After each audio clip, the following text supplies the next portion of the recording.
Muito bem, professor. Nós estamos aqui já um pouquinho avançado das 7 horas. Eu quero, como de sempre, começar agradecendo muito o seu aceite ao convite, a participar. A iniciativa é encontrar os amigos, batermos papo, conversarmos. À medida que o tempo vai passando, os colegas vão aparecendo, os amigos vão aparecendo, e nós vamos podendo rever os nossos encontros e aprofundarmos o tema, né? Que é a nossa intenção. Eu vou pedir ao senhor, por favor, de início, que o senhor se apresente, nos fale um pouquinho da sua trajetória. O senhor é conhecido no nosso meio aqui no Rio de Janeiro, no Brasil, por todos, muito querido, o senhor sabe disso, né? E, e já de início também introduzindo o tema para a gente conversar. Fique à vontade, é um prazer, professor. Boa noite, Carlos. Acho que eu também me sinto muito assim feliz em estar aqui batendo esse papo com você, né? Falar um pouquinho sobre uma coisa tão diferente do nosso dia a dia, né? Porque principalmente que a gente vive mais a questão da medicina, mais a questão da parte assistencial, né? Que é o nosso foco, na verdade. E a gente vai abordar aqui um pouquinho de dessa disparidade, às vezes, que existe entre o médico e a questão que ele é colocado, às vezes, a fazer gestão. Né? Então, a gente vai discutir um pouquinho, falar disso, Sim. por que acontece isso e qual seria, talvez, o caminho mais adequado para que isso acontecesse. Né? Eu vou falar um pouquinho, Sim. então, sobre, já que você pediu para falar sobre a formação, sobre como iniciou isso tudo, né? Na verdade, na minha vida. Eu, na verdade, eu sou de Valença, interior do estado do Rio de Janeiro, e meus pais, né, minha mãe era de Paraíba do Sul, meu pai de Porto das Flores, e acabaram indo para Valença. E tem uma história muito engraçada com a medicina, porque eu escolhi fazer medicina, né? Quer dizer, eu não tenho nenhum parente médico na família, né? Eu sou o primeiro a fazer medicina, a não ser o meu cunhado, que casou com a minha irmã, mas parente mesmo de família, eu fui o primeiro a escolher medicina. E é engraçado essa história porque ela, assim, meu pai era motorista de táxi, então, e a minha mãe era uma bordadeira, né? E era muito engraçado que ele tinha uma vinculação muito grande com o instrumento de trabalho dele, que era justamente o carro dele, né? E ele não guardava, em hipótese alguma, o carro dele à noite, sem antes lavar, né? Lavar o carro todo e depois enxugar o carro todo, né? Então tinha que enxugar todo. Nós éramos 7, 3 homens e 4 mulheres, e minha mãe sempre chegava e falava assim: vocês 3 homens, vai lá ajudar ao, ao pai de vocês a lavar e a enxugar o carro. E é muito engraçado que meus irmãos, que são mais velhos que eu, os dois são mais velhos que eu, e falava assim: ainda bem que você fez medicina. Por quê? Eu chegava e falava para o meu pai: desde os 3 anos de idade, eu falava: eu quero ser médico. Eu quero ser médico. Então, na hora de lavar e de enxugar o carro, meu pai virava e falava assim: vocês dois aí lavam, passam sapólio no pneu, essas coisas todas. O Rossi, não, o Rossi vai ficar lá dentro do carro passando a flanela, que ele não pode estragar as mãos dele, porque ele vai ser médico, né?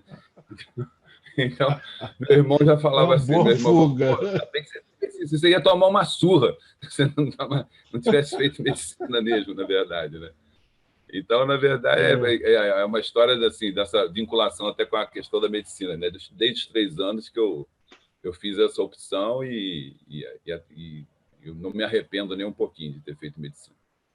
Então, eu muito sempre bom. estudei em escolas públicas lá em Valença, né? E depois acabei fazendo o vestibular César Gran Rio, passando para a Faculdade de Medicina de Valença, onde eu fiz lá meus 6 anos de formação, e depois vim para o Rio de Janeiro fazer residência em cirurgia geral lá no Marcílio Dias. Então, eu tinha feito a prova para a Uhum. Marinha, passei na prova da Marinha e consegui fazer a residência em cirurgia geral lá. Depois fiz a prova de cirurgia vascular no Hospital da Lagoa, onde eu já tinha uma referência, né? Você que vive aí da própria angiologia, né? Da cirurgia vascular. O Uhum. professor Meol foi um dos meus professores lá em Valença, e o professor Meol era uma referência para a gente, né? Então, acabou que falou, não, se você quer fazer a parte cirúrgica, um bom lugar, realmente, uma referência no Rio de Janeiro é o Hospital da Lagoa. Então, eu acabei indo, fazendo, né, e depois até estreitando de forma, assim, hoje me considero um filho profissional do Dr. Carlos José de Brito, né, que foi o meu chefe, e trabalhei com ele durante 30 anos, aí auxiliando ele nas cirurgias. Depois disso, acabando a residência, você fica, né, aquelas opções de escolha e tal, sei o quê.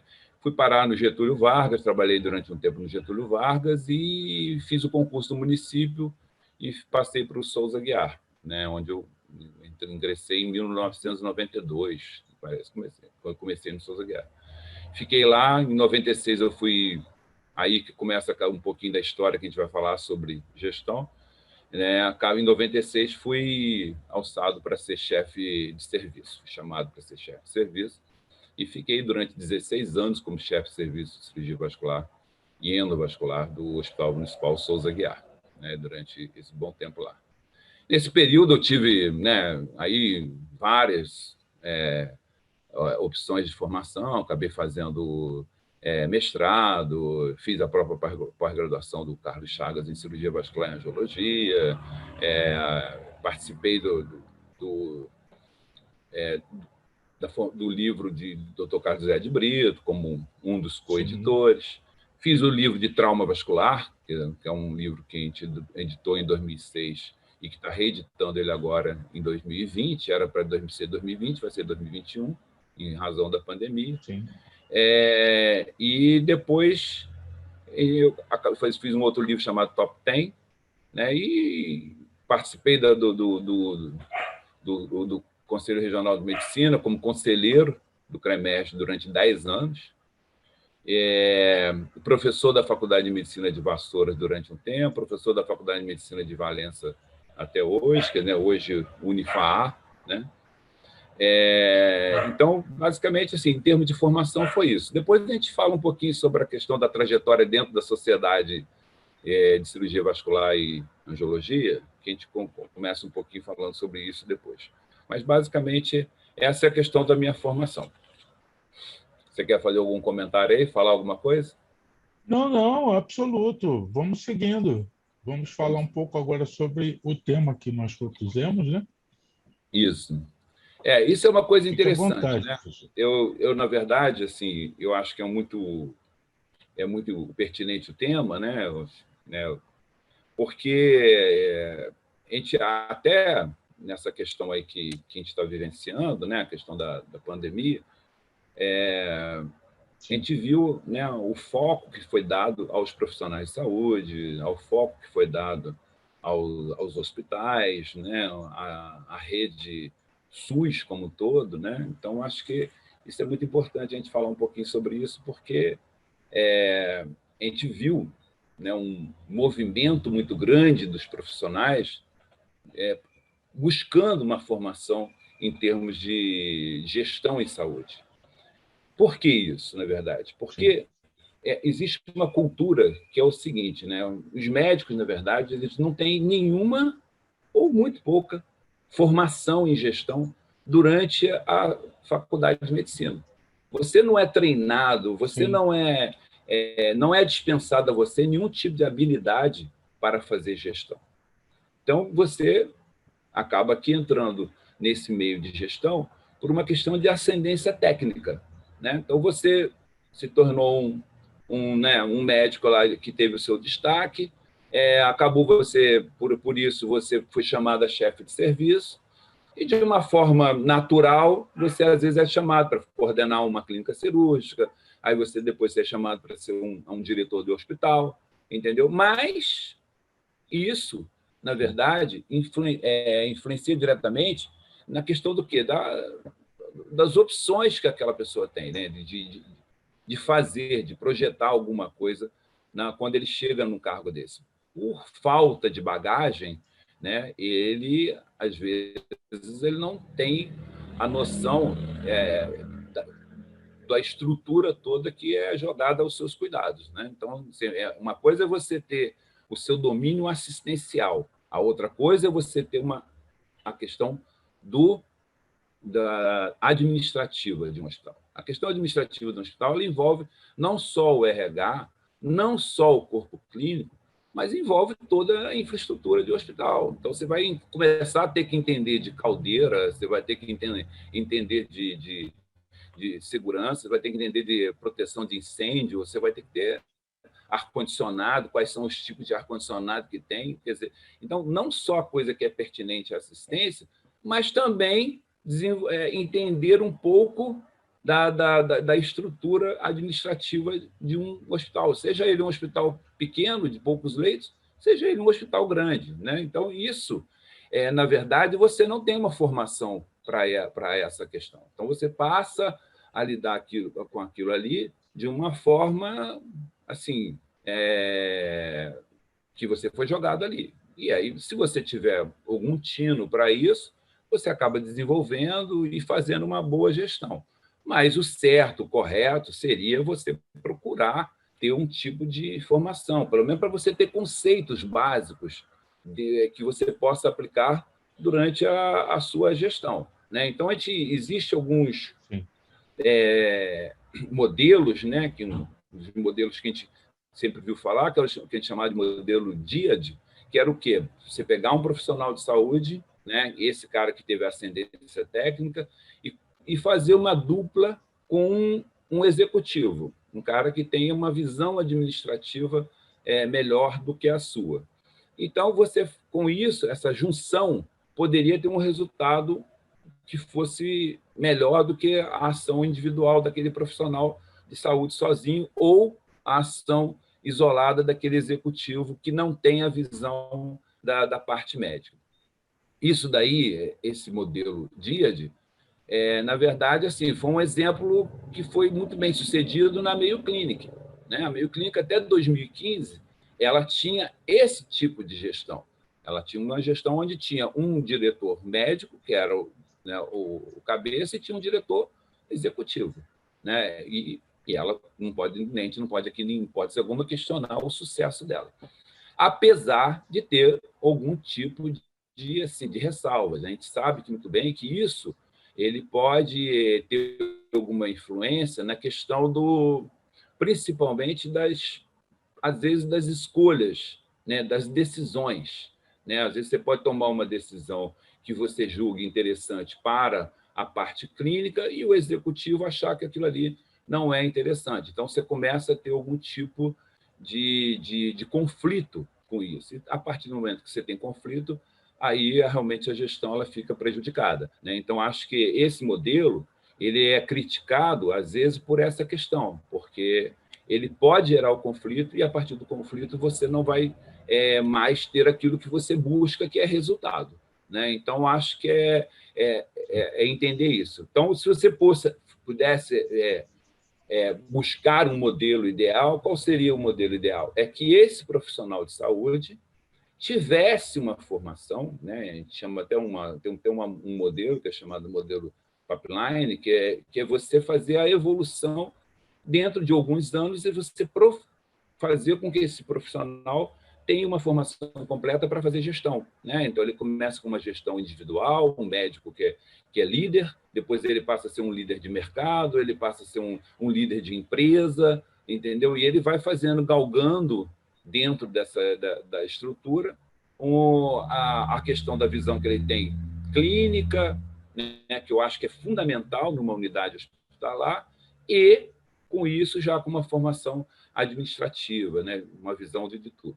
Nessa análise, é fundamental, e a gente não pode, em hipótese alguma, deixar de ter o olhar para quê? Para que você tenha qualidade, né?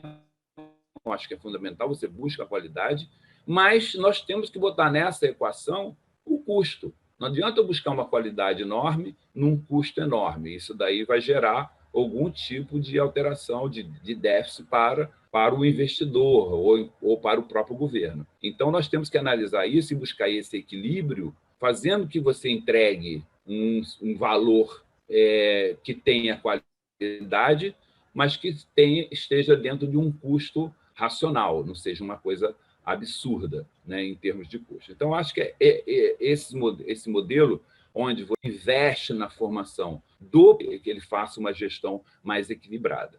Então, essa é uma questão que a gente tem que sempre colocar em mente, né? A outra questão que a gente analisa é a questão da liderança, né? Não adianta você botar uma pessoa para fazer uma gestão se ela não exerce, ou pelo menos se ela não agrega a ela mesma Por quê? Se você não faz isso, dificilmente você vai ter todas essas pessoas que estão envolvidas com você fazendo com que, acreditando na sua ideia, né? Acreditando naquilo que você quer desenvolver e mostrando a todos eles, de uma forma até participativa, que todos eles estão tomando aquela decisão, né? Hoje em dia, o modelo isolado do cara que toma decisões sozinhas, ou que quer fazer a sua ideia prevalecer sobre tudo, é um modelo que tende ao fracasso. Na verdade, não existe mais esse modelo, né? Você tem que ouvir sempre ao intermediário, aquele que está executando, e, principalmente, ouvir muito quem está recebendo aquele tipo de trabalho. Então, acho que numa instituição de saúde, é fundamental que o gestor ele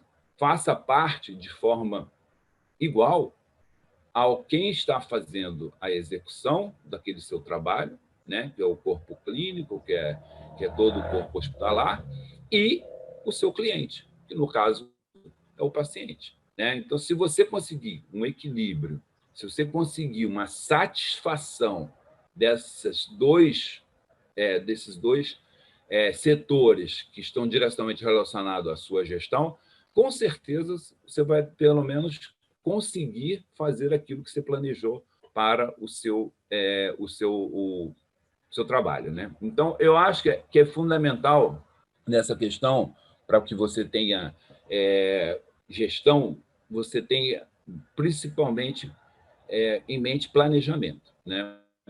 Planejamento você imagina que você, pelo menos, queira fazer, né? Então, acho que essa é uma questão. Muito bem. Alguma coisa mais, ô Carlos? Quer fazer um comentário? Vamos fazer um negócio mais participativo, entendeu? Vamos falar para não ficar só com na fala. certeza.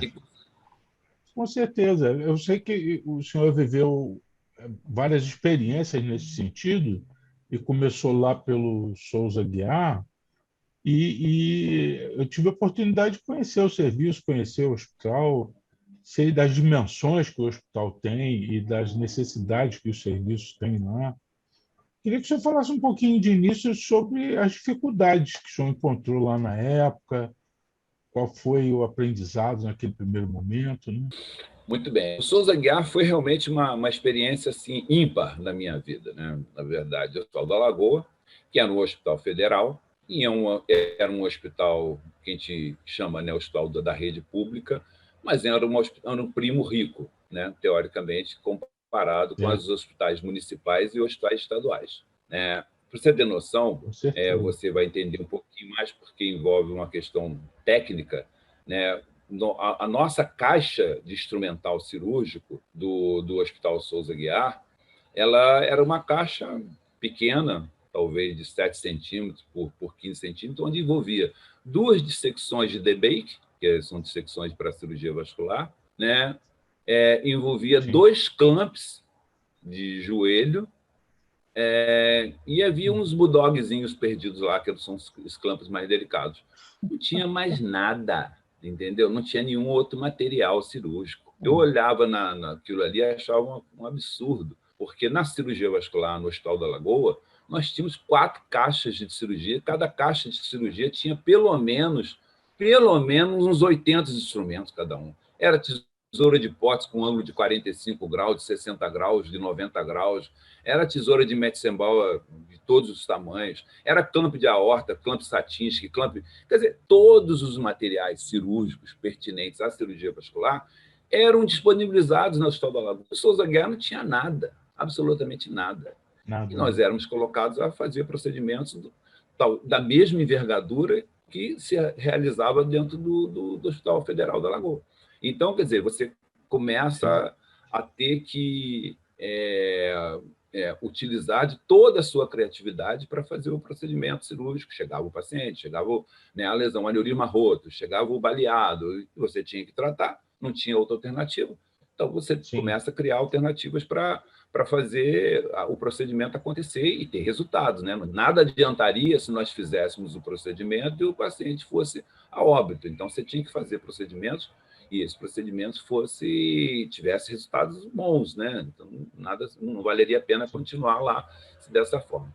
E nós conseguimos, nesse período de 6 anos, mudar muito, né, o perfil do hospital. Eu acredito que, na verdade, uma das coisas que aconteceu lá, e a gente vai contar uma coisa engraçada aqui, né, foi justamente assim, no primeiro ano que eu estava na chefia de cirurgia vascular, em 96, nós, no primeiro mês, eu fui a 15 de janeiro que eu fui a chefe de serviço. Em fevereiro, chegou um paciente em choque hipovolêmico, entendeu? Um homem novo, de 30 anos, em choque hipovolêmico. A cirurgia geral abordou esse paciente e, de repente, chamaram a cirurgia vascular dizendo que tinha uma hemorragia digestiva enorme, paciente com 4 de pressão, quer dizer, super chocado, e abriram. Quando nós vimos, o paciente tinha uma fístula aortoduodenal, quer dizer, ele tinha uma fístula da aorta para o intestino delgado. E aí, quer dizer, era enorme aquilo ali. Aí, de repente, começa aquele tititi no centro cirúrgico, olha, esse cara é sobrinho do secretário de saúde. Então, ele está vindo para cá, para o hospital. Falei, caraca, e agora? Como é que vai fazer? Aí foi ótimo aquilo ali, porque o secretário chegou lá, o secretário de saúde chegou, que era o Ronaldo Gazola, que era excelente, né, que era muito bom.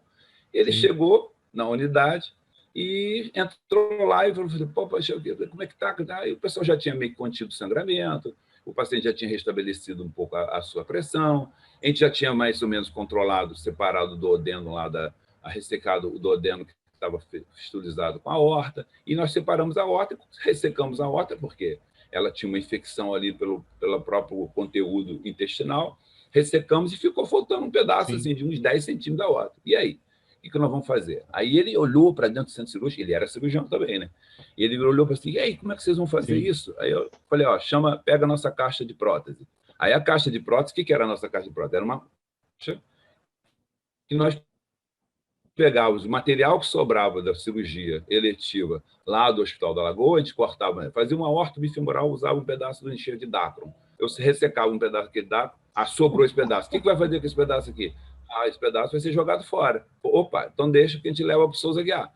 Em vez de jogar fora, a gente mandava para a biópsia esterilizava, ou às vezes botava no próprio autoclave, nem esterilizava na biópsia, botava no autoclave, e era o que a gente usava e salvou muita gente. Esse paciente, inclusive, que era o sobrinho do secretário, eu falei assim, pega a nossa caixa aí. Pegou a nossa caixa, nós pegamos um pedaço dessa prótese, fizemos nele, ele ficou ótimo, saiu bem, até tempo atrás ele estava no meu consultório ali, depois ele passou no meu consultório para fazer as revisões.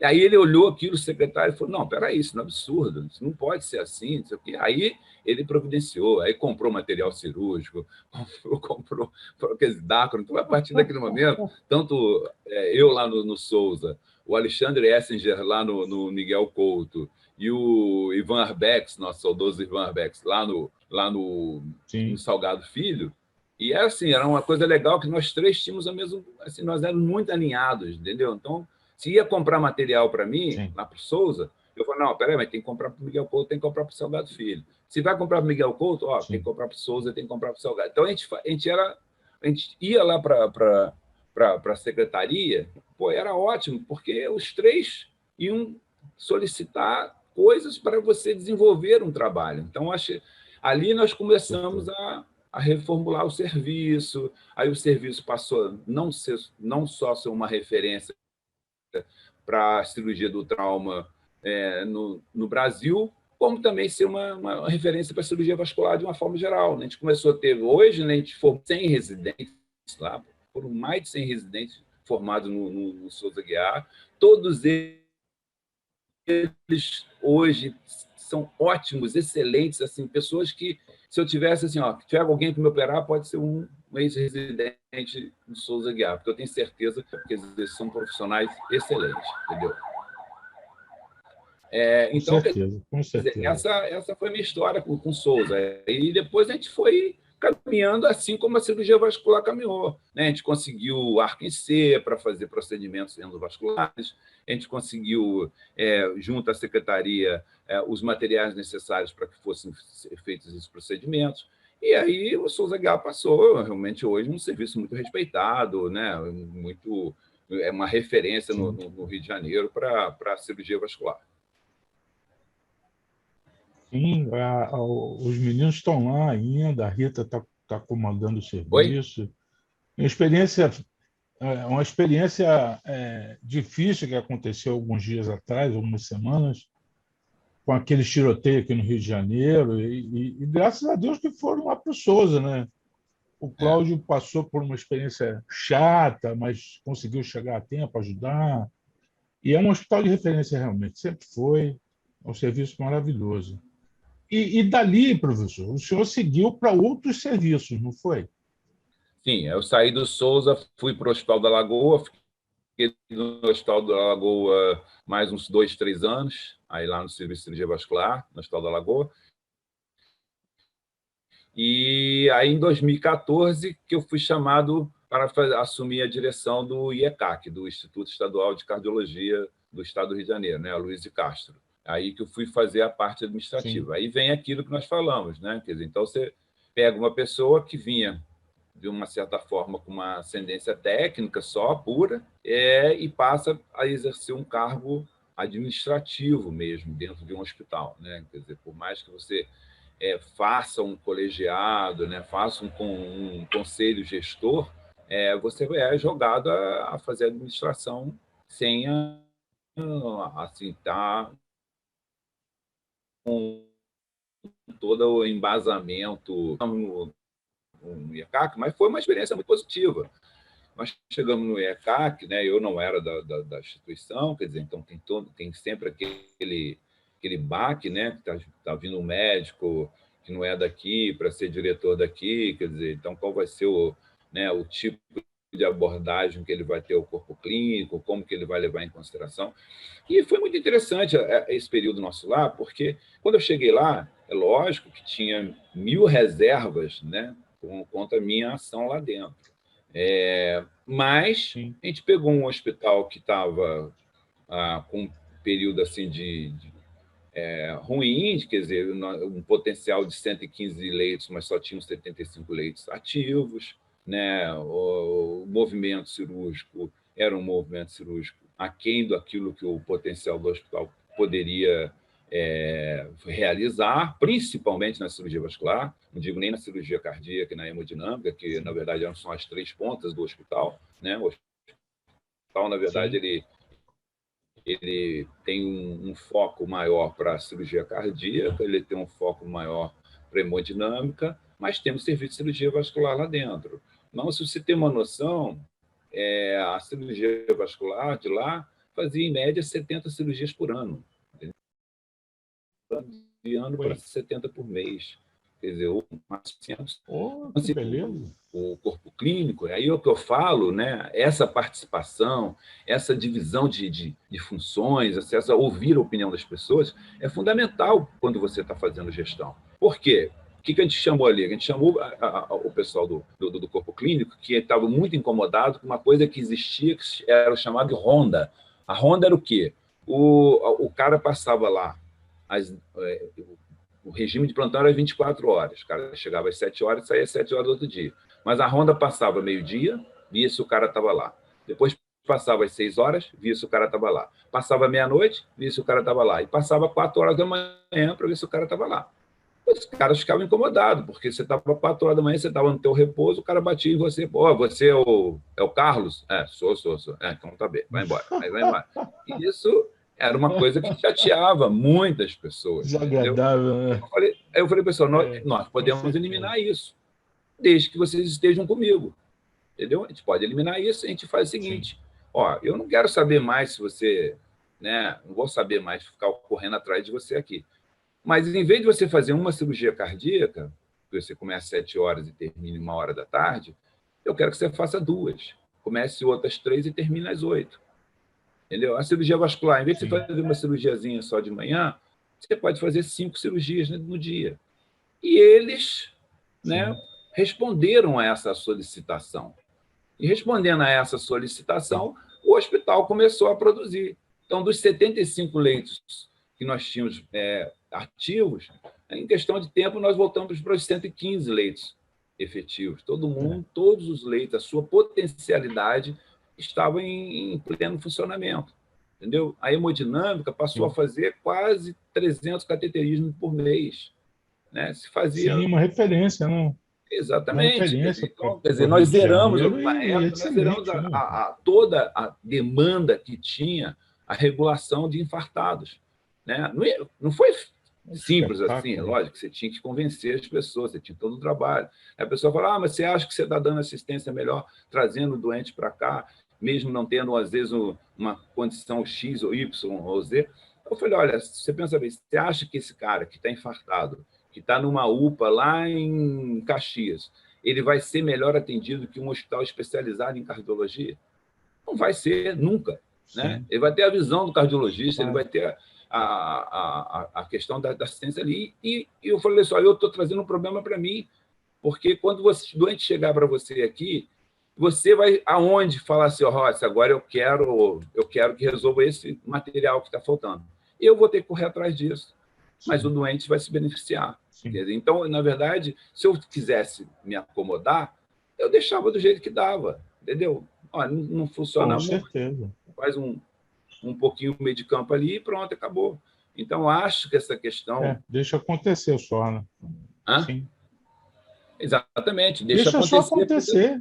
Exatamente, porque você não tem... Então, com essa mobilização, com esse comprometimento, entendeu? Aí as pessoas começaram a ver que eu não estava ali para perseguir ninguém. Eu queria era produção com qualidade, lógico. Eu não queria só fazer, entendeu? Eu quero fazer, quero ter resultado, eu quero ter meu índice, meus indicadores, todos eles hospitalares, dentro de um padrão bom, para poder dizer, olha, eu a partir daqui, eu fui várias vezes ao Ministério Público, que as pessoas, ele está botando trauma lá, ele está botando não sei o quê para fazer isso lá. Sim.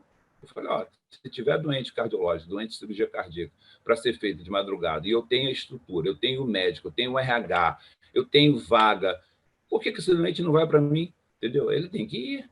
Entendeu? Então, às vezes incomodava um pouquinho e aí denunciava, olha, está mudando o perfil do hospital, não é mais cirurgia cardíaca. Agora, aí eu chegava lá no Ministério Público e mostrava, é isso aí.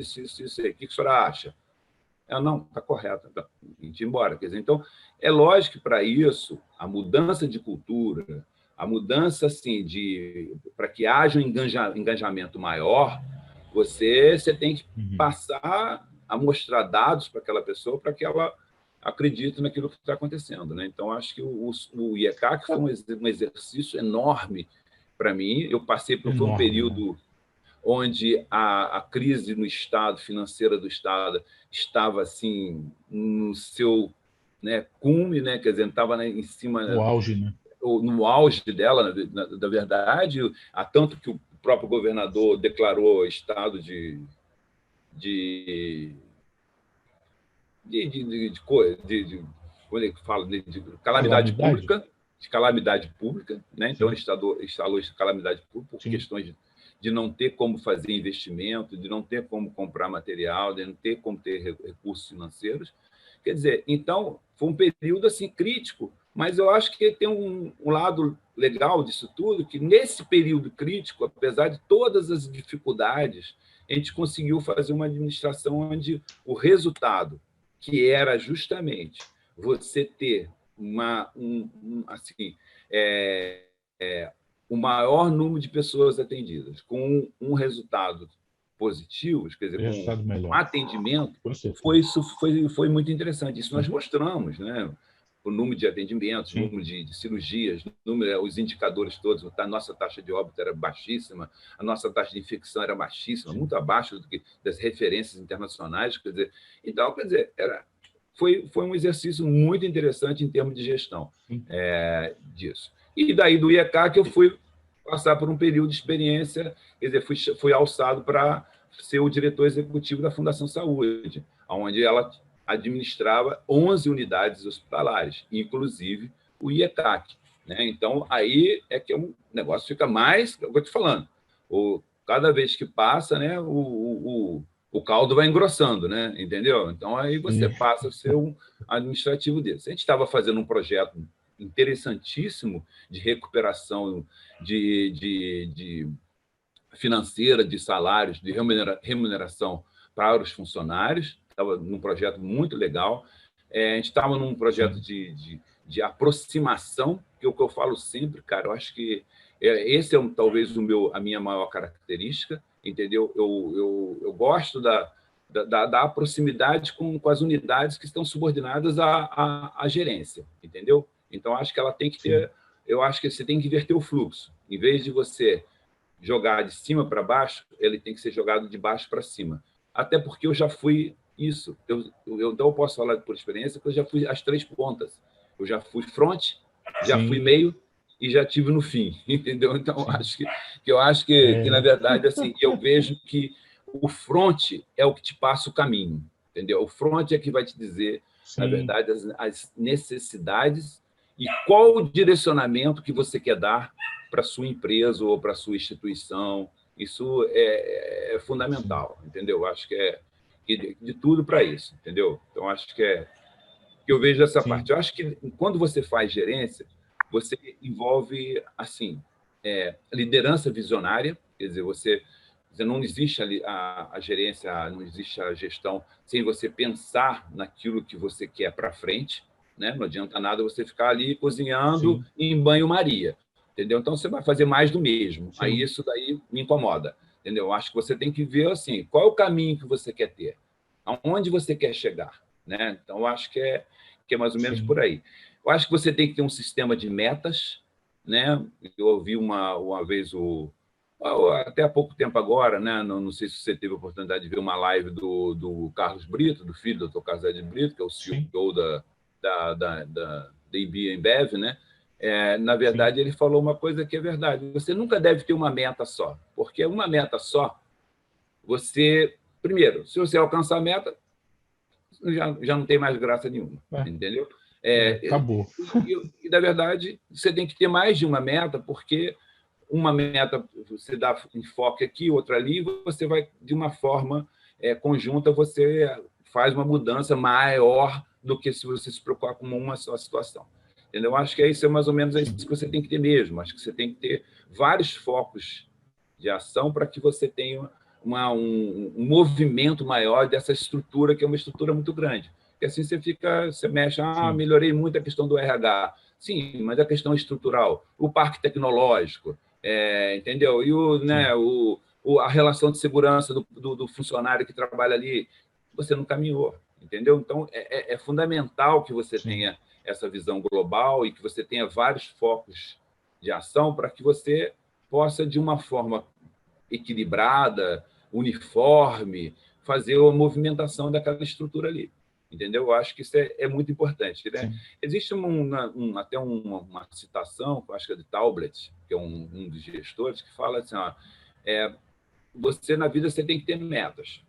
Para que você tenha metas, você tem que ter padrão. Né? Para que você tenha que ter padrão, você tem que ter informação. Né? Então, não adianta você também estabelecer alguma sequência, alguma coisa, se você não está junto com o teu grupo, para que você receba daquele grupo que você quer fazer aquela sua ação, ela receba o feedback dele, falando, é isso mesmo, o caminho é esse, quer dizer, isso é fundamental quando você faz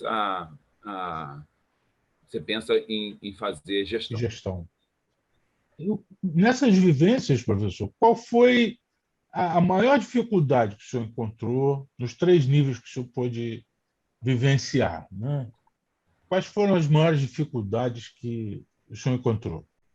A maior dificuldade que eu tive assim, administrativa foi justamente no IECAC, que foi uma experiência que faltava recursos de todos os níveis, né? Na verdade, faltava insumos, faltava MatMed, entendeu? Faltava tudo, né? Na verdade, e a gente tinha que ter uma rede de relacionamento muito grande. A gente, durante muito tempo, o hospital ele foi assim, a gente falava que era a Fundação Irmão Pedro, né? Que a gente vivia pedindo aos outros para que ajudasse a gente. Aí eu pedi um hospital aqui, um hospital ali, para que a ambulância fosse lá buscar aquele negócio todo. Então, eu acho que uma dificuldade muito grande foi ali. A dificuldade pessoal que eu tive, quando você for levar para esse lado, foi justamente agora na Fundação Saúde, né? Porque na Fundação Saúde, infelizmente, quando a gente estava num projeto legal, a gente tinha um planejamento interessante, a gente tinha um plano para fazer da Fundação um negócio muito interessante, porque é uma empresa, pode ser assim, entre aspas, dizendo, que ela tem orçamento muito bom, entendeu? Ela tem uma estrutura muito boa. Então, para gerenciar essas unidades, que se ela entrasse assim, na sua plenitude de funcionamento, com certeza a maior beneficiada de todos seria a população, entendeu? Então, acho que esse projeto seria muito interessante. E, infelizmente, eu tive aconteceu nesse intervalo a pandemia, e a pandemia tiveram os hospitais de campanha. Os hospitais de campanha, né, público notório, a confusão que foi aquilo ali. E, de um determinado momento, o governador achou que esses hospitais de campanha deveriam passar para a administração da Fundação Saúde. E aí, realmente, eu falei assim, não, esse não, aí já é muito areia para o meu caminhão, entendeu? Eu falei assim, eu, infelizmente, não tenho condições de fazer. Primeiro, eu falei com ele que discordava, porque ele ia, talvez, acabar fazendo uma desestruturação na Fundação Saúde, mudar o modelo de gestão da Fundação Saúde, mas acabou que ele não acatou o que a gente solicitou e fez com que a Fundação administrasse os hospitais. Mas aí eu preferi abandonar e achei que não era interessante continuar naquilo ali. Entendeu? Então, essa talvez tenha sido a dificuldade pessoal de lidar com essa situação.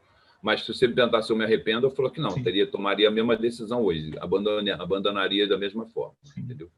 Difícil, né? Se não consegue ter o controle para conduzir aquilo de maneira adequada, não perde completamente o sentido, né, professor?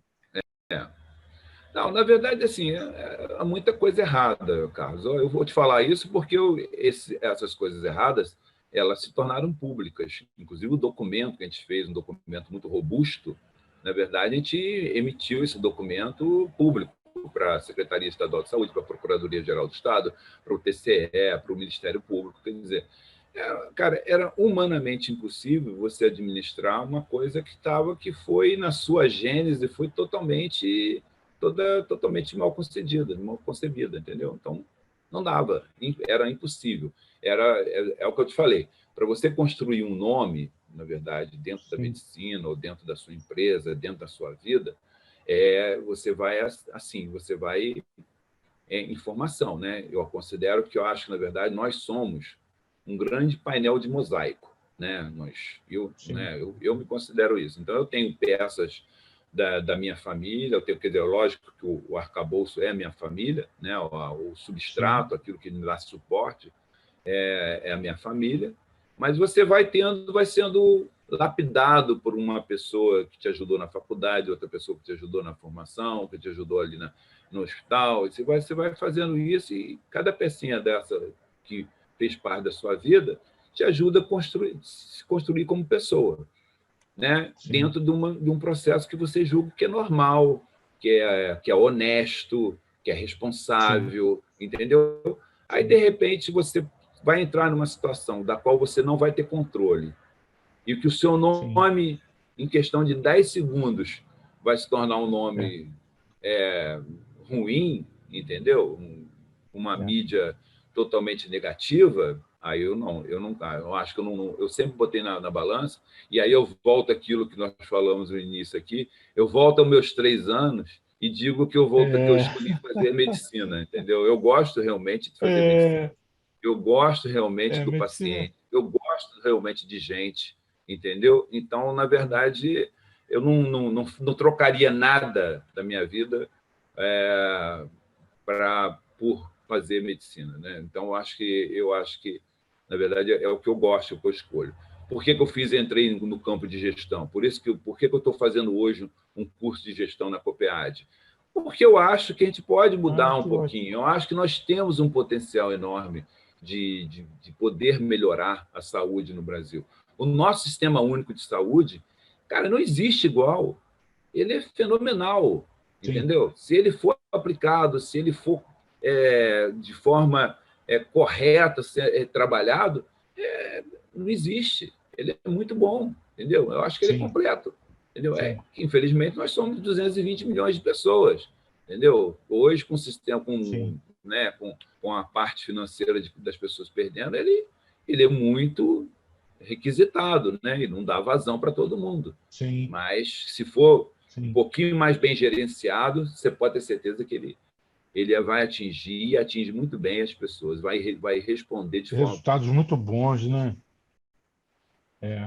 E as diferenças regionais são muito marcantes, precisam ser muito estudadas, mais bem organizadas para poder ter um funcionamento mais efetivo em outros estados, em algumas regiões mais avançadas para o interior do Brasil. Mas é realmente um sistema maravilhoso. E o pessoal na Europa lá passando por dificuldades enormes, porque se não tiver no sistema, está fora, está morto, né? Não é isso? Professor, me diga como está a pós-graduação, professor, lá no Instituto. Não, está tendo assim. Na verdade, a especialidade é cíclico, né, cara? Você pode ver o seguinte: tem determinadas épocas que a cirurgia vascular ela foi, né, foi a primeira escolha de todo mundo, né? Então, se você tem uma noção, hoje existe um trabalho mostrando que nós somos hoje praticamente 6.000 cirurgiões vasculares, angiologistas no Brasil inteiro. Então, é gente pra caramba, né? Se você comparar aí, só perde aqui, talvez para pediatria, cardiologia, entendeu? Dermatologia, que cresceu muito, né? Uma anestesia, mas a gente é uma sociedade muito pesada, muito grande, uma especialidade onde tem muitos membros, né? Na verdade. Então, na verdade, eu acho que na pós-graduação lá, agora a gente está vivendo um momento assim mais equilibrado. O último aluno que nós tivemos foi o Eduardo, que trabalha até com o Claudinho e com o Guilherme. Você conhece bem. Sim. Então, ele é o último aluno que a gente teve lá na pós-graduação. Entendeu? Mas tem tido assim, tem um aluno, outro tem dois, né?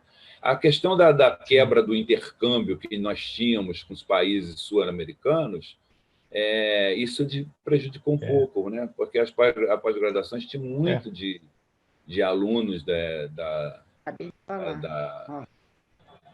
Peru, da Colômbia, né? Nós chegamos a ter mexicano, entendeu? Então, isso dificultou um pouco mais o ingresso dessas pessoas, né, na pós-graduação. Mas ela está lá, funcionante ainda. Professor, eu não tenho palavras para lhe agradecer. Nós estamos aí com aproximadamente 1 hora. Foi um bate-papo maravilhoso, um prazer enorme em revê-lo. Eu sei que o senhor está aí em plena campanha, né? E é um momento de muito esforço, muito desgaste, muita energia para poder fazer tudo que tem que fazer. E fica o convite aberto já para fazermos um webinar, um bate-papo, falarmos mais sobre a realidade da especialidade, né? Abrir espaço para convidar os colegas. E eu fico sempre às ordens aqui. Como eu lhe falei de início, estávamos em off, né? Se tornou uma grande distração, porque a princípio era o ócio, né? Agora tem trabalho demais e eu insisto em fazer porque é muito prazeroso, muito bom ver os amigos. Queria trazer o Claudinho, mas ele não vem de jeito nenhum, né? O Guilherme também está longe, não quer saber. Se eles gostassem, participariam mais. Eu convenci o Felipe para vir, convidar outros amigos para estarem conosco. O Felipe é um bom nome, um garoto excelente. O Claudinho, até achei estranho ele dar uma entrevista na televisão esses dias. Foi um prazer de vê-lo, né? Depois de encher o zap dele lá de de broncas. Pô, você fica falando isso, cara, você some. Mas é um grande ser humano, uma grande pessoa. Gosto muito de todos lá. Professor, suas palavras finais para a gente encerrar, o seu descansar também, aproveitar aí em casa com a família. Nada, eu só tenho a agradecer, Carlos. Acho que é legal esse bate-papo. Foi o que eu te falei, mas muitas vezes a gente se esbarra aí pelos hospitais da vida aí, mas não tem tempo de conversar, de bater, de aprofundar um pouco sobre, Isso. né, a sua vida, né, a sua formação. Quer dizer, então, acho que foi muito legal. Eu Sim, acho que hoje a gente está aproveitando justamente esse momento, que é um momento que a gente está vivendo muito triste, né, que são as pandemias. Nós perdemos vários colegas. Eu, eu sim, tenho sim, assim, professor. uma lembrança Lamentável, né? muito grande. Eu tenho o Ivan Arbex era como se fosse um irmão para mim, entendeu? Então acho que Sim, eu sinto realmente foi uma perda enorme. Mas eu acho que esse momento pelo menos teve esse lado bom, que você começou a conversar com as pessoas mesmo de uma forma, né, virtual, mas online, mas sim, é uma oportunidade de a gente conversar, de falar um pouco, né? Eu acho que é o que você falou. sim, Vamos na com próxima, a gente certeza. bate um papo sobre a especialidade, fala um pouco sobre sociedade, né? Que a gente acabou não falando de sociedade. Sim, E, né, o que a sociedade tem que fazer para agregar novamente os seus associados, né? Muita gente acabou largando. sim, Hoje eu tenho visto isso, ligando para as pessoas. Deixei de fazer isso, cara. O que a sociedade fez para mim? Aí realmente é uma pergunta difícil de ser é, respondida.